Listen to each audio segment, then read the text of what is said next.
नमस्कार, मी प्रियांका। मी तुम्हाला आज कांदा खोबऱ्याचं भाजकं वाटण कसं करायचं ते दाखवते।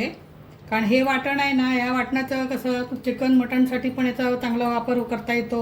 उसळींसाठी या वाटणाचा उपयोग होतो। भरलं वांग यासाठी या वाटणाचा खूप उपयोग होतो। म्हणून तुम्हाला मी दाखवते भाजकं वाटण कसं करायचं। त्याच्यासाठी लागणारं साहित्य मी 3 कांदे घेतलेत।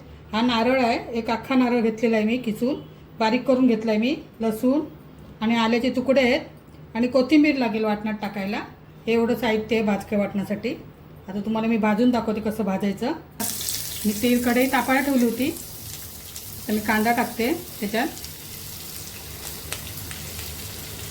कांदा चांगला लाल होईपर्यंत चांगला भाजून घ्यायचा।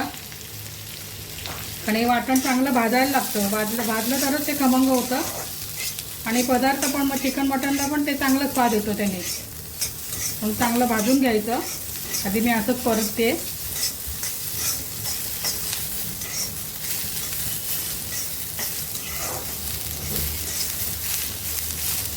आता मी तेल टाकते थोडं।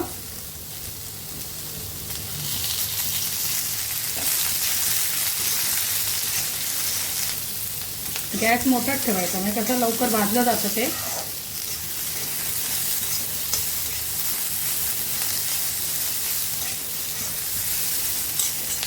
त्याच्यातच मी लसूण टाकते आणि आल्याचे तुकडे टाकते। लसणीचा पण जरा कच्चापणा जाईल तेलातून निघून। गॅस मोठाच ठेवायचा, म्हणजे लवकर भाजला जातो कांदा।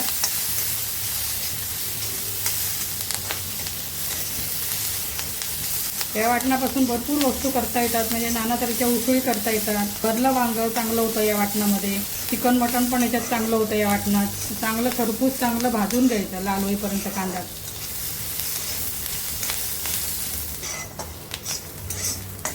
कांदा चांगला लाल झालेला आहे, मी आता काढून घेते।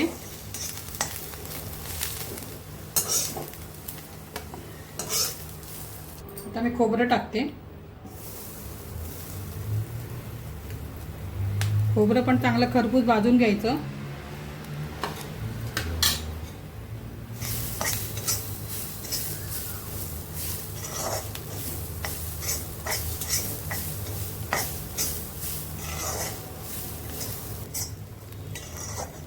आता खोबरं चांगलं भाजलं आहे।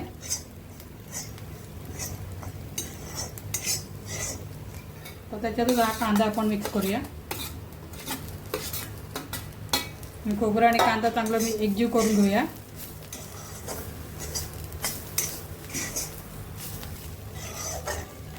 तर हे कांदा खोबरं चांगलं एकजीव झालं आहे। आता याच्यात मी कोथिंबीर टाकते।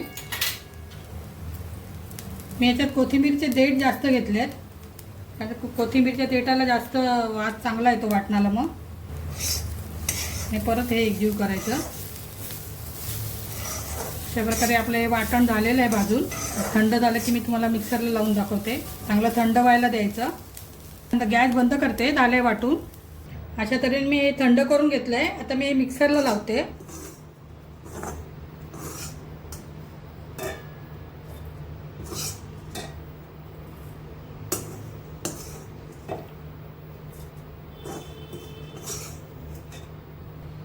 थोडं पाणी टाकायचं। आता मी तुम्हाला हे वाटण लावून दाखवते मिक्सरला।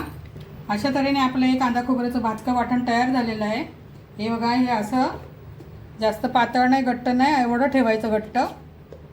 हे वाटण तुम्ही करून फ्रीजरमध्ये ठेवू शकता। चांगलं 15-20 दिवस चांगलं टिकतं। जसं लागेल तसं काढून घ्यायचं। आता ही तुम्हाला भाजक्या वाटणाची रेसिपी कशी वाटली? माझी रेसिपी तुम्हाला आवडली असेल तर माझ्या व्हिडिओला लाईक करा, शेअर करा, चॅनलला सबस्क्राईब करा। धन्यवाद।